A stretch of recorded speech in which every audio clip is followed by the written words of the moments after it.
Oh, one more time. Autobots, roll out!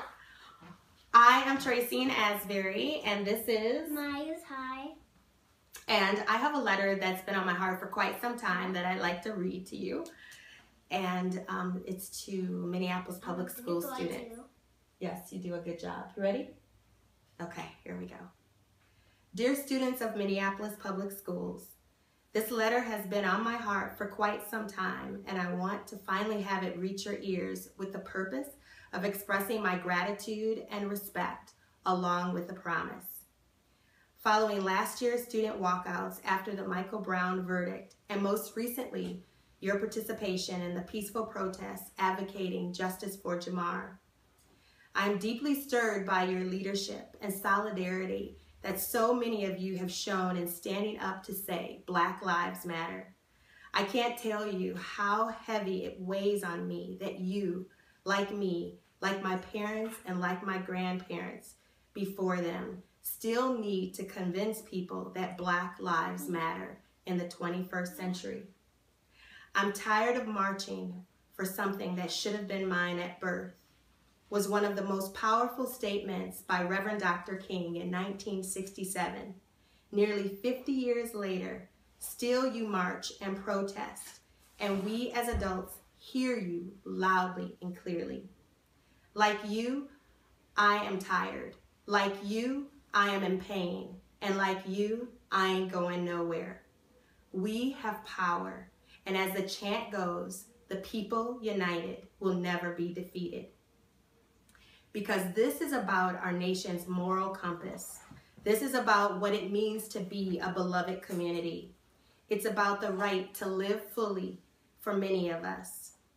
I hope that you have felt supported in your choice to speak out.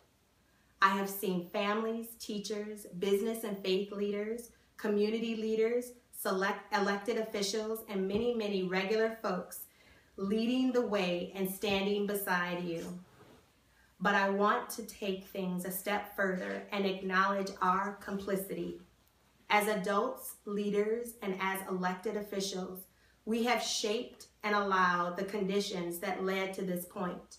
We can't celebrate your activism without acknowledging our complicity and our own power to change things directly in our schools and in our communities for a start.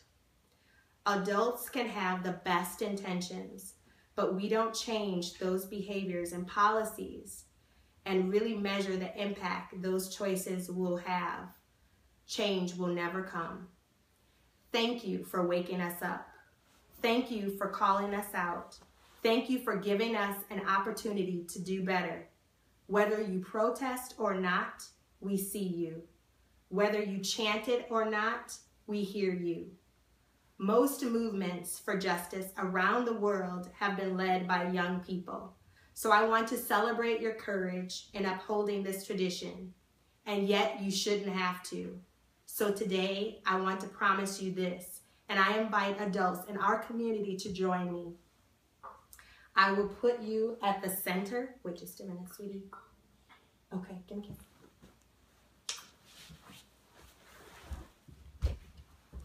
I will put you at the center and make it a practice to share how I'm doing so every time.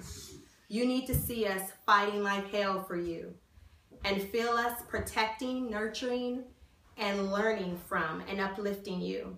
If you don't see that, if you don't feel that, it's on us.